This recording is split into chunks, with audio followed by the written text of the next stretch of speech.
Today we're going on a complete tour of Tulum, Mexico, stopping at the ruins, the beaches, the cenotes, and 3 different taco shops.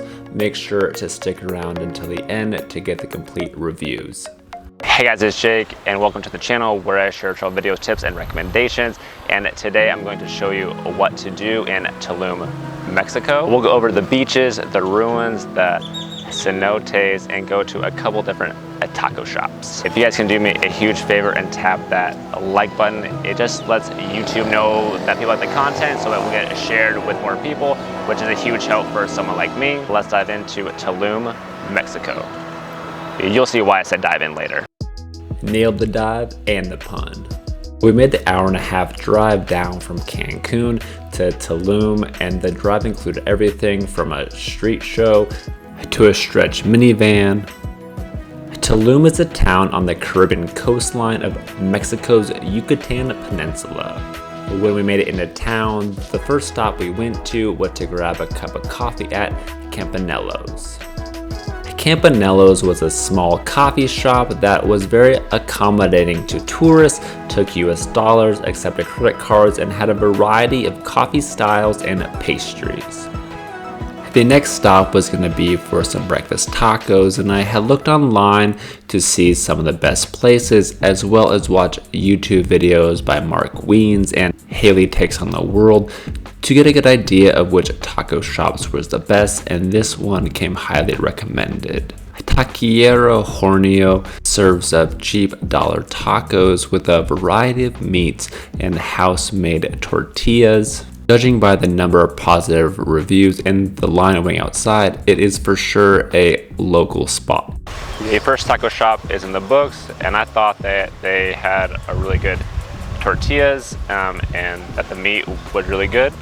Yeah, the pulled pork was my favorite, I think. And then the tortillas were bomb. They were corn, but they were like house-made.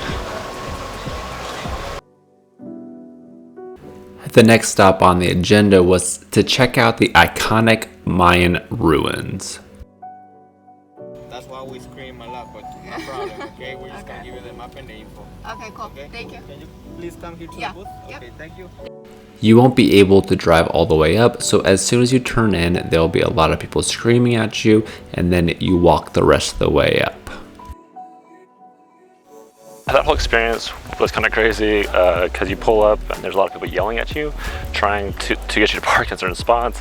They're all trying to sell you like a package to get into the ruins and also to like a cenote. You'll need to pay to park, but once you park, you walk for maybe 10 to 15 minutes to pay to get into the entrance. They only take pesos.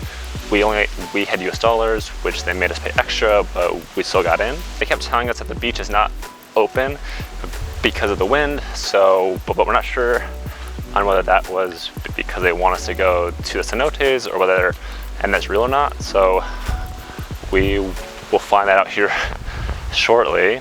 We will now begin the tour, and I will just do like a lot of B-roll cool stuff, and then I'll give you information as I talk about it. One of the best things that Tulum is known for is the well-preserved ruins of an ancient Mayan port city.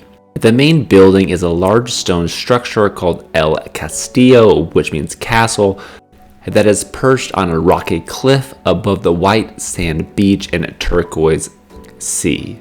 The site was inhabited as early as the 16th century. Tulum is considered a rare city built by the Mayans because it is one of the few walled cities.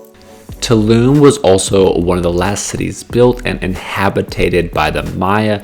It was at its height between the 13th and 15th centuries and managed to survive around 70 years after the Spanish began occupying Mexico. The Mayans eventually had to abandon the city because the old world diseases brought over by the Spanish settlers resulted in high fatalities and disrupting their society. The 3 iconic buildings are the Temple of the Frescoes, the Temple of the Descending God, and El Castillo.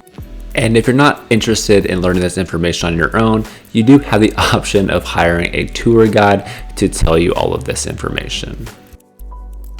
The ruin trip is done. I was hoping to have some cool drone shots, but I wasn't able to get it working. I tried to use my network, my night, and the Wi-Fi, so you'll just have to imagine how cool it looks up there. The beaches were actually closed, so we couldn't go down there either. So it's been kind of rough. We're gonna maybe grab some tacos or just go to the Cenotes, so see you there. We chose taco time. We're on our way to taco stop number 2. Tulum town is lined with shops that you can spend your day going through as you're getting some tacos.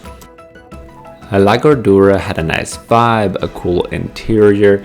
They were best known for their fried cheese tacos as well as fried fish and shrimp. You also had the option of going to a salsa bar where you could add the toppings that you needed, and there was a wide variety that you could choose from. We then stopped by Babel for a pick-me-up coffee. The coffee shop looked like it was a local hangout for people working remotely or traveling tourists who have set up shop in Tulum. The next stop was going to be checking out one of those iconic cenotes. Once you've paid your entrance fee, you will have to take a cold shower before going into the cenote. You'll then walk along this nice path until they tell you to make sure that you wash your hair. Now it's time to sit back and enjoy the beautiful water, the peaceful environment, and the serene surroundings. I'm just kidding. That place was packed. There were people everywhere. There were people snorkeling, there were people taking their poses in their string bikinis for the Instagram pic. Time for the instant cenote reaction. Kind of disappointed. It was a lot smaller than what I was thinking. It was really crowded. We had an issue with trying to get actually in. Because I'm a drone, they said no drones, so we tried to sneak it into another backpack, which they caught us. So they made us put it into the car, which we asked why. They told us there were lockers. We did not have enough cash and then take US dollars, so we weren't able to get a locker. But it was pretty cool, I guess. Yeah, like it was pretty. It was really cool. Like I don't know how much time a person would typically spend here. Like I feel like we were there for 15 minutes or so and felt pretty good about it. Yeah, I totally agree. Like I think that we were in and out. We hopped in. We went to the Grand Cenote. The Grand Cenote. And yeah, so you go in. You have one cave which goes over to like another area, but that's really it. And if you go over to the other end, it's just a cave. So there's really just main 2 areas. That's really it. We packed up our stuff and went back to Tulum town to grab some more tacos.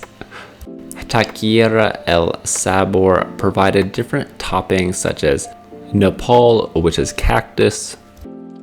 I ended up getting the super spicy salsa, and whenever I got that, I think I laughed at me. So I'm interested to see how it's gonna be.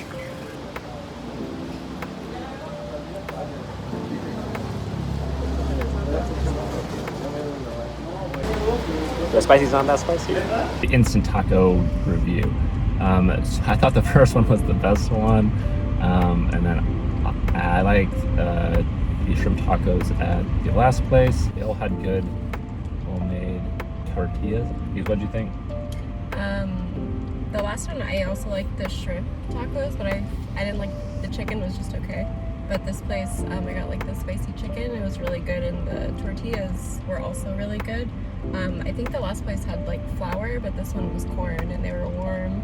So I thought it was all good. The next stop on the agenda was to head out to the beach.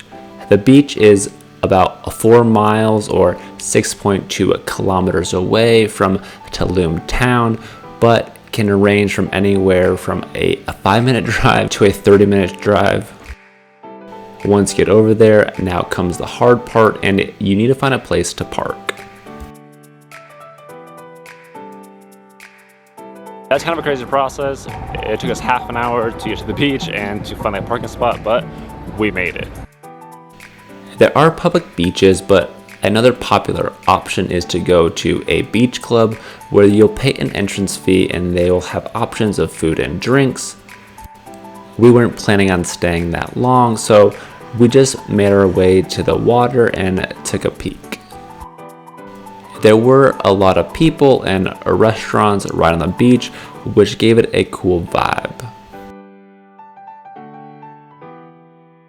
The beach in Tulum is really pretty. I think the biggest difference between the beach here versus the one up in Cancun is that with Cancun, they don't really have a lot of vegetation, which they have here. Both have that crystal blue water, which is really beautiful. I, again, was having issues with getting my drone up and running because of the authorization zone, so you'll just have to imagine what it looks like from up there. We then made the hour-and-a-half drive back to Cancun. Thank you so much for watching my complete guide to Tulum, Mexico. I know a lot of people break it up into a taco tour, a cenote tour, a Tulum town tour, and I kind of combined it all together, but I wanted to give you a general overview about the city. I hope you have a better idea of what to expect or the things to do in Tulum. And do not forget that if you want to see more travel destinations, you can check out my channel page, or there's a link down in the description to some travel articles. And if you want to be around for when I post my next video, do not forget to subscribe and to tap that notification bell. See you guys next time.